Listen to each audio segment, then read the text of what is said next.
YouTube, how the heck you doing? This is Corey here with Watcher of Realms. Let's go ahead and get straight into it. This is VOD review.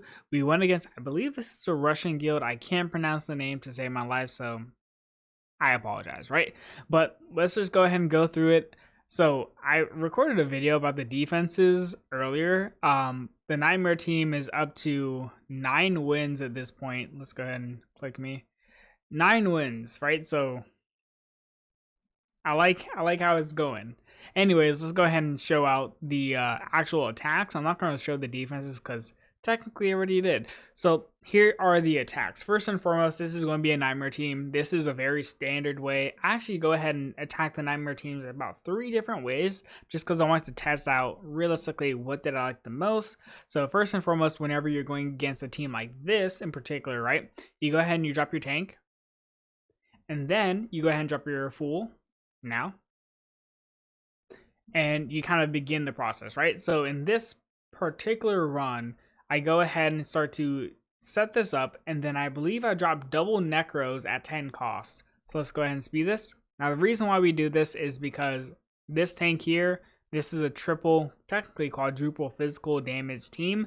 So he is going to be the most viable tank for this, right? Especially whenever you go ahead and pair him with the fool. He's essentially immortal. He's just not going to die. Like as we watch this, right? They're really just not doing that much damage to him overall. So here we go.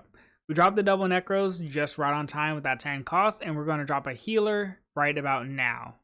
So the second we do that, there we go. We are basically really good to go because this tank is still surviving. Look, he's basically taken 0 damage, right? So the healer, his job is going to kind of replenish this dude's HP.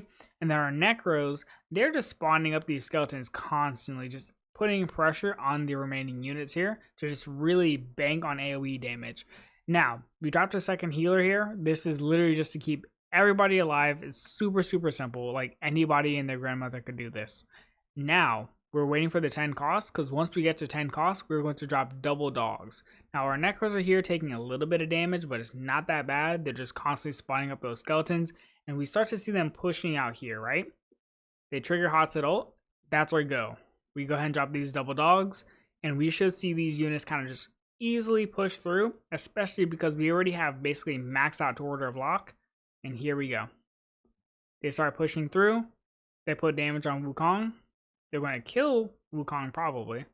Or Arrogance. Arrogance is the one that goes down.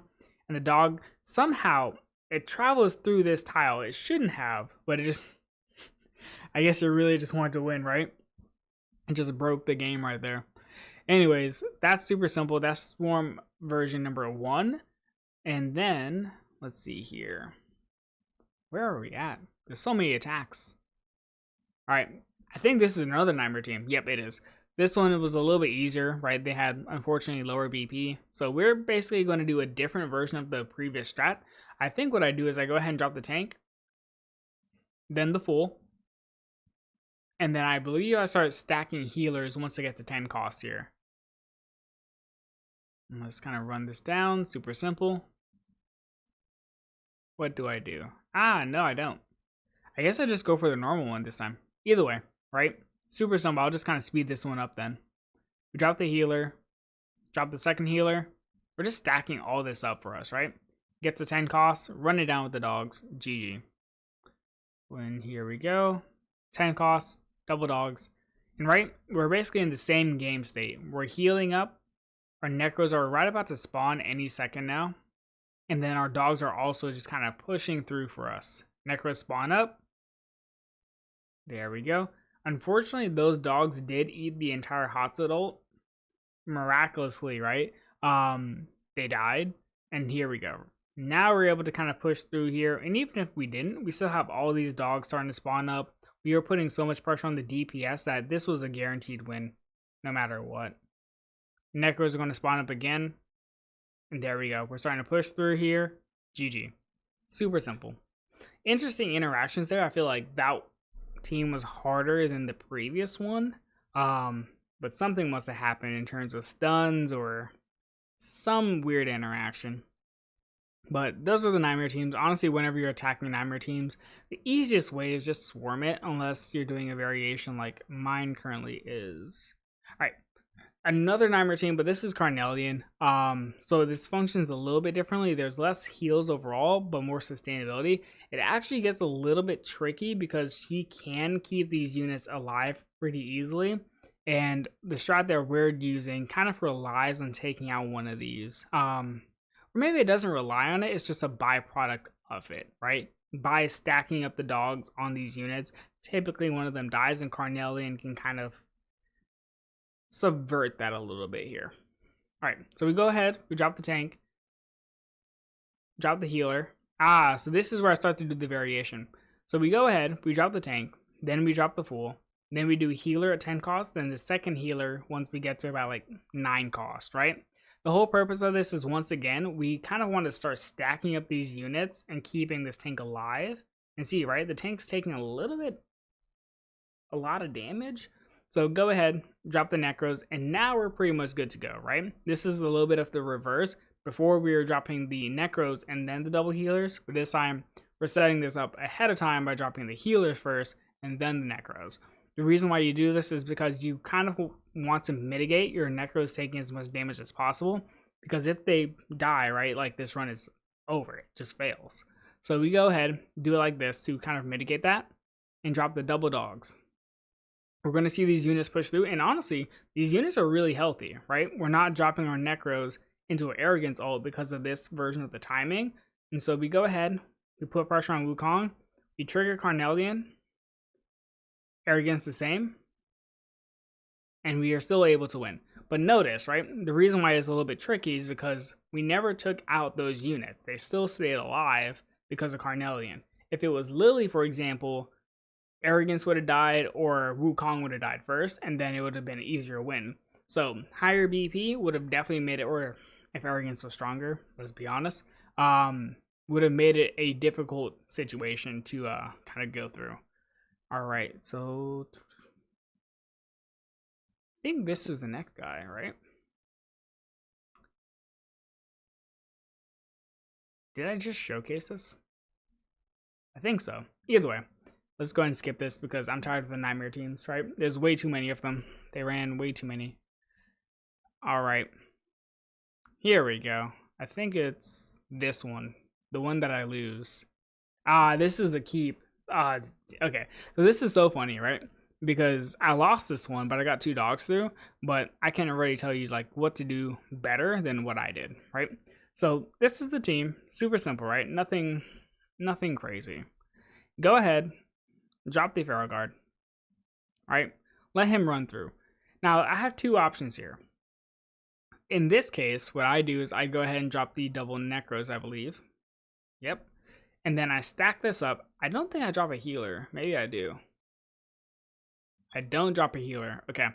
So here's what's happening, right? This Pharaoh Guard goes ahead and procs all these ultimates, which is perfect, right? AJAX is ulted, so all these units are going to kind of path through here relatively easily. And also, this Pharaoh Guard is taking no damage. Necros spawned up here. They're going to spawn at another time, like right here. So here's where timing gets a little bit interesting, right? Honora is actually doing a decent chunk of damage, right? She's actually taking out these units relatively easily. So I go ahead and drop these dogs here. And even though AJAX is right about to ult, I'm kind of banking on my ability for my dogs to either run faster, like please run faster, or tank it, right? Unfortunately, they kind of get caught on these units here. And they mainly get caught on Cyrus Skeleton and then also on Arrogance. They don't take out Arrogance, and that's kind of like the dagger for this run. That's why it fails. I just kind of cut straight to the chase, right? It fails. The reason why, or the reason to kind of like do this better would have been to drop Pharaoh Guard, right? Wait for 10 costs. Drop the second Pharaoh Guard. Wait for 5. Double Necros, right here. Just slow this down. And then wait this out, right? Because notice our tank is actually pretty healthy. Like he's fine. So if I drop 2 tanks here, that would have taken up that extra spot of block. And then I would have dropped my double dogs after AJAX procced his ult. That would have been the better way to go ahead and swarm this and actually beat this. Because that one unit right there getting stuck, or this unit right here getting stuck, would have been way better because of an extra tank being here. And then also, let's be honest, one of the dogs or skeletons probably died in the process of AJAX being ulted, and that kind of killed the run. So anyways, that's how you would have gone ahead and done that, or I should have gone ahead and done that, but you know, hindsight's 2020. I was hoping that my dogs were faster, but they're not Usain Bolt, unfortunately. All right, so we go ahead and attack this other team. This is interesting because if you have a Ymiret and you're not using them for your Ymiret team, I think you're kind of trolling, honestly speaking. And here's why. I'm going to kind of let this kind of run. This is going to be the normal like swarm tactic. But the reason why Ymiret's tricky with this is because Ymiret's going to go ahead and proc his freeze. Now, if you don't know, right, I believe it's every 3 procs, Ymiret will go ahead and freeze a unit. So 1, 2, frozen, right? And then we can watch it happen again. 1, 2, 3. He's not proccing it. There we go. Frozen, right? So he's just freezing them and stunning them. So that's why Ymiret's like so like dangerous when it comes to like Torador. He goes ahead and provides like hard CC for a multitude of units, and he provides AoE damage, right? Even whenever he's not ulted, he's still like relatively solid. He's not the best, like Wukong's better, but once Ymiret ults, it's a whole different story because of that AoE damage and the freeze that he goes ahead and uses, right? We're even seeing the Fool over here kind of deal with some of the like repercussions of Ymiret being here.